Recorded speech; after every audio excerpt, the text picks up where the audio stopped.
All right, we're over here at DIY Auto School, and our buddy Jed decided to join us. He's got some type of repair going on. What kind of repair we got, Jed? We got a bumper on an RV. An RV bumper that fell off. That's pretty common out here, right? Yeah, this one actually didn't fall off. He just wants it beefed up more. So you're going to customize it up. Okay, so we're going to go with Jed on a repair deal. Let's get with Jed, the welder guy, Mr. Welder Jed out here in Moab, Utah. Let's get with him and see what's going on. All right, what's up, bud? Last time we were with you, you fixed a boat motor. What's going on today, Jed? Oh, today we got an RV. A guy called me this morning. We got an RV now. Is it RV season out here in Utah? Or? It's always RV season. We got tons of RVs here. Yeah. Now, is this a pull-behind trailer we're looking at? I am not sure. Okay, so he just called you randomly, or what? What's the name of your company, dude? The name is River Rat Welding and River Repair. Rat Welding and Repair. And Repair. All right, you getting a lot of calls when the RVs come rolling in? Yeah. Yeah, okay. RV. On the road again, huh? Yep. Now, you had a call a couple days ago. You called me and said, my friend Pete, we got a situation. I said, what's up? We need to go over here to this other town about 70 miles away and fix this guy's trailer. I said, okay, let's go. You called me back and said, we're not going. The guy cheesecaked me. Yep. The guy screwed me around. Why, Jed? Because apparently mobile repairs when you're out long ways away is expensive. It is expensive. It is expensive. Okay? It is expensive. So what was wrong with this guy's trailer? So the shackle hanger fell off of his fifth wheel trailer, and he just needed it welded back on. Now what's a shackle hanger? Is that something that holds the ramp up, or? It holds the leaf springs on the... Okay, so it holds the leaf springs and it compensates the weight for the rear end. Yep, and it was... Kind of does this on the rear axles. Okay, so one of them broke, and you said, okay, I'll call you back, I'll give you a price. You find the parts for him, you add your labor to it, and he tells you... I can't afford that. Wow. But he's 100 miles away. Yep. We're talking 200-mile round trip. You gotta supply all the parts, but he wants to ship for free, Jed. Yep. We're in Moab, Utah here. We're not in Dallas, Texas, buddy. Nope. We're not in New York City. We're not in San Diego, California. I mean, what does he expect? You know what I'm saying? All right, so this is a mobile repair job we're going on, and we're gonna fix this guy's bumper. Is he okay with us filming? I haven't talked to him yet, but I will. Okay. Shortly.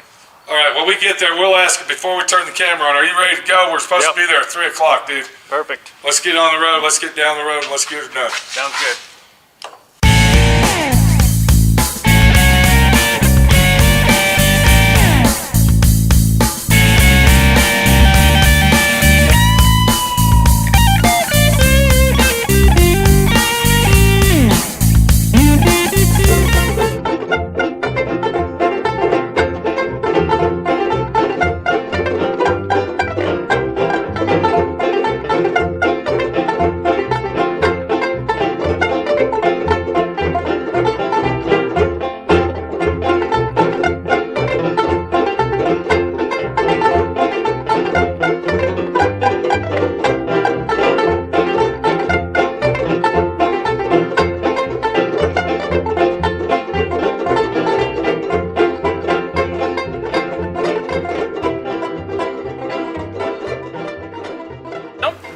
Okay, here we are. We're back over here. Now, what's your name, partner? Ash. Ash, how you doing? There you go. Okay, Ash, where are you from, buddy? Park City. Park City. So you're from Utah? Yeah. Oh, you know all about this place? Oh yeah, totally. All right, been awesome. in Utah since '93. What are we doing in the trailer, Ash? So I'm getting a lot of bobbing going on because basically in the middle of this bumper, there's just no support. It's got the two edge supports and that's it. And I see that. It's got some weight going. The bumper just kind of like zigzags and sways. I see that right so there. I think if I get like a center support, kind of like right here, then I won't get that. Okay. Well, you called the right guy over here, Jed, so... Jed's the right guy because he answered his phone. You're exactly right. It's hard to get somebody out here. All right, we're going to leave you with Jed, see what he wants to do. And I can kind of see what you're saying, though, with that clamp-on hitch receiver, huh? Yeah, totally. That's kind of it's too much weight for this bumper. Yeah. And if I can get more support in the bumper, then I don't think it will do the twisting. So that's the main thing. The main gig is this bouncing going on here. You don't want that to keep doing that while you're driving. You're afraid that thing might bust off of there. Oh yeah. And then you're gonna lose your bikes, and down the road we go. Got it. I'm gonna be in trouble. Okay. Can you bounce that again? Bounce it again? Yeah. All right, so what the real situation is we got an RV trailer bumper that's not really built strong to do something like we're doing, and what Jed has to do is figure out a situation to beef this system up so his bikes are secure and safe, basically. So what I'm thinking is if we can get the bumper level by putting a brace in here, then I won't get that sag. Because when I do this, I can see this part like lifting up. Yeah, this whole thing, this whole box, Yeah, it twists. wanting to do that. All right, can I talk for a second? Can I go ahead and throw my 50 cents in? If you don't mind. I'd like $1. Okay, how strong is the structure in the back of that bumper there, Jed? No, in the back of it. Behind the bumper there. What's going on with that? That is not that strong either. Okay, this is my suggestion if you don't mind me talking. Yeah, I don't care. I mean, Jed's the guy here, but I'm just here. What if we had a hitch receiver, we cut a hole through your bumper, and then cut another hole through the rear section of that frame, we slid the receiver into that, and then Jed can weld that on there where it would be one solid piece instead of this bouncy thing going on up on top of your bumper. Do you understand what I'm trying to say here, Ash? So we would take our hitch receiver and slide it through your bumper and into that, and then he would weld it onto all three of those. Okay, well check this out. This is my one issue that I'm scared about is I've got my spare tire. Right, I see that. And basically I barely clear the spare tire as it is. So I can't get really any closer. Right, but what we're saying, we're not going to go into the car any closer. What will happen is this will actually lower down into the center of your bumper. It'll still hook up the same. Your hitch receiver will still, actually the hitch receiver will probably be sticking out farther. Do you understand? You understand what I'm saying? It might also be you're storing your sewer tank in here. Yeah, my line. Oh, so your whole line goes in there from one end to the other. Yeah. Okay, we couldn't do that then.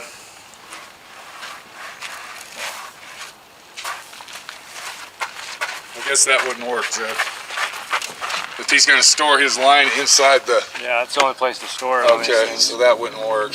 All right, we're going to let Jed figure this out and see what his angle is on fixing it. And we'll be back once we see what the real true story is going to happen. Well, they didn't like my idea. Main reason is that's where his sewage pipe goes inside the bumper, so he didn't like cutting holes in it and doing all this. So Jed came up with another idea, and let's get with him and see what's going on. All right, what's going on, bud? What are we gonna do? So we're gonna put C-channel in. That's some thick stuff there, dude. Yeah, this is what I build trailers with. So you're gonna be able to weld that thick steel to that thin metal. Should be able to. And you think it'll hold? Yep. Okay, and this is what we're looking at right here. Now, you already showed the owner this, and he's okay with it, or? Okay.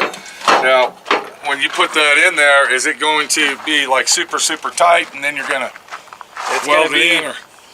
It's gonna be fairly tight. Then I'll weld it in.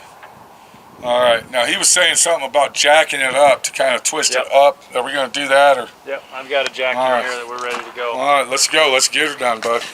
Okay, so Jed, while he's doing that, I want to show everybody his rig. He bought this 4x4 truck, and then this rig, you can see that the toolbox itself, it's not really made for this truck, but it fits on here, and it is a job-worthy toolbox that will work. It's a work-duty situation. He went ahead and built all his rack system for his welders and his toolboxes and everything that you're looking at. And then if you look right here in the center, you see a piece of angle coming out, some C-channel. And what he does with that, he's got a big forklift at his river rat to cut it, and he can lift this whole thing up he can lift this whole system up out of the truck and then set it on the ground so he doesn't have to carry it around all the time. So it's a pretty handy item. You know, it's something that he made himself. And hold on a minute, what do we got here? Okay, he's getting ready to cut that one off. And we're gonna cut that down. And that's some pretty thick C-channel right there. If that doesn't stop it from bouncing around and moving, I don't know what will. He's using a really high quality chop saw. This is the DeWalt chop saw. It's one of the highest quality chop saws that you can actually buy. And he's also using a metal bit. If you notice, there's no sparks flying. There's minimal lag and slag and everything else. So the DeWalt is really a good chop saw if you're interested in one. The welder he's using is a Hobart, which is basically the second best of a Miller. Miller makes Hobart, and that's also a generator. All right, so what Jed's doing now is he just ground off an area on the metal so he can have a good ground.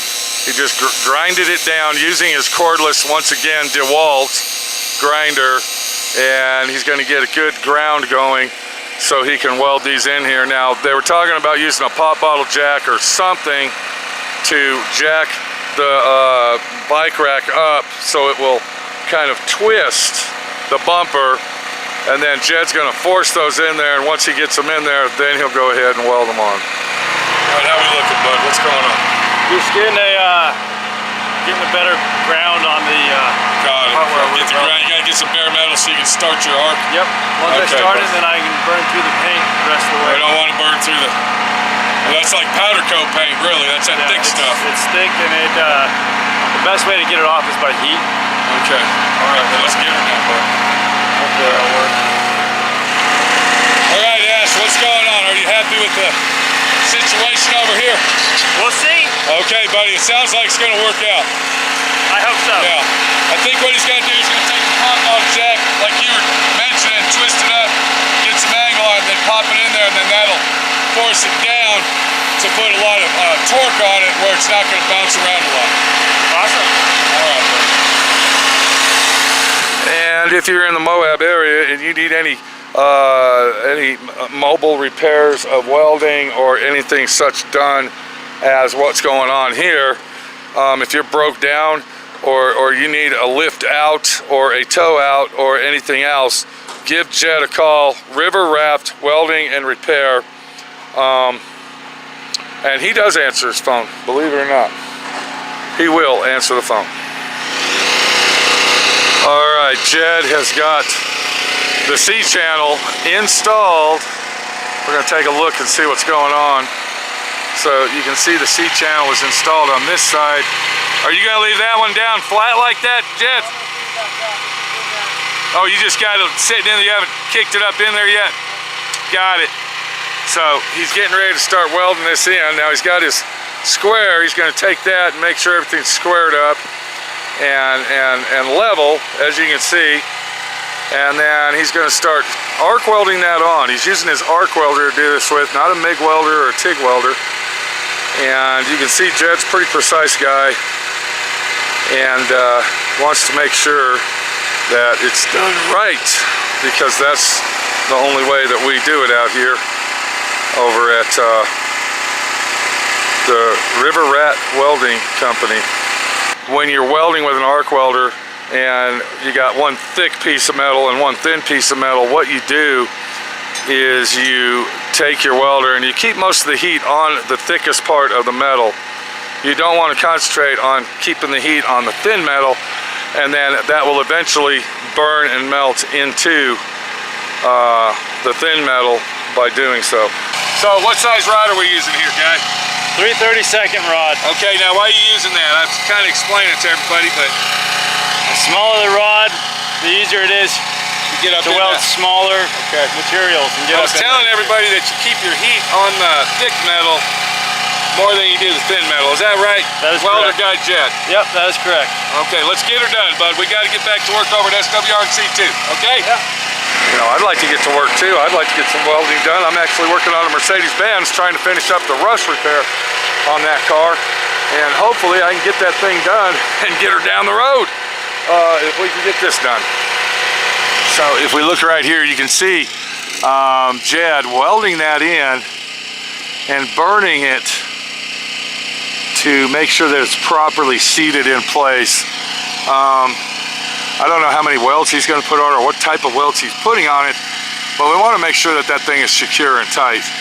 Now, my suggestion is to take the plasma cutter and literally cut a hole into the square bumper and then slide it in the bumper and then weld it to this back frame rail here, and it would be a hitch receiver. But being on the road like the guy is, he didn't want to do all that, and I think the situation that Jed's doing should beef this thing up where the guy will feel comfortable so his bike rack won't fall off. So he's using his 3/32 rod to get a good weld on that. And once again, when you're welding thick steel to thin steel, thin metal to thick metal, you should always concentrate on keeping the heat on your thick metal. Don't weld to the thin metal. Don't use your welder and concentrate on thin metal. The thin metal will catch it and we'll weld it on there just fine.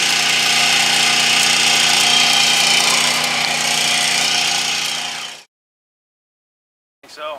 Okay. Did you check it out there, Ash? How we looking? I think we're good. Okay. Yeah. You know, I told you I had some paint, dude, but I forgot it's flat black. Yeah, and I want some gloss. Okay, you want semi-gloss. Good, dude. I think it's semi-gloss. It might be gloss. Looks more like semi to me.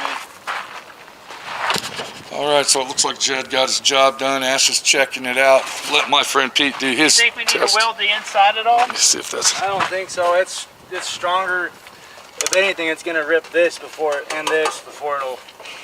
That will do it. You know what I would do just to beef it up? Now, this is just my suggestion. Come on up here and let me show you something, Ash. If you look at it, you can see how it's kind of moving like this. Yeah. What you ought to do is have Jed put a couple spot welds right here, one on each side, and that'll stop it from doing that. Or you just tighten those bolts. I need to tighten those Or bolts. you can tighten the bolts, but if you put a spot weld on each side, that'll stop it from twisting and your bolts won't vibrate loose. That's just my suggestion, that's all I'm saying. I'm not doing the job, so I'm just the camera guy, that's all I am, Jed. I'm just the camera guy here. Yep. Okay. All right, are we done, bud? It's a done deal, everything's... It's up to Ash. You see what I'm saying, Ash? Yeah. You don't think I'm by wondering- spot welding that I wonder if might... I ever want to move this. That's Yeah. kind of what I was thinking. But You could move it over. if we put a weld along here, then Well, you don't do the whole thing. You got it all wrong. Just put a spot weld about an inch long. You see what I'm saying, Jed? Yeah. Just about an inch long, and then if you ever need to move it, you can get out your handy grinder and grind the weld if you want to take it off. right? But I have a feeling you'll probably leave that on there because it looks like you guys are going to be using that quite often. Totally. And it actually, if you leave it on there and go to sale, it'll actually upgrade the sale on it because it has a receiver on it. All right, guys, figure out what you're going to do. Jed got his welding done. Ash likes the job. I think it came out good. I think the design worked out. And I would still put a spot weld on that to keep it in place. But, you know, that's my opinion. And, you know, I don't know if my opinion counts here. Take it Let's easy, go ahead and guys. put a spot weld on it. Okay, you want to spot weld it? Okay, we're going to listen. Good job, Ash. Good job, bro. We'll see you later, buddy. Okay, so another job done, another job down the road. You know, right here in Moab, Utah. Now, Jed, he travels everywhere, all over the place, not just in Moab. If you're in a surrounding area, you get stuck on the road, you need some type of welding, you need some type of repair, give this guy a call. It's well worth it. As far as me, if you got a hot rod you need built, if you need any metal fabrication at all, or anything that has to do with automobiles, give me a call. Give me a call. Take it easy. A fly just landed on my lens. He's crawling around. He's cleaning him. Okay, he's gone. There you go.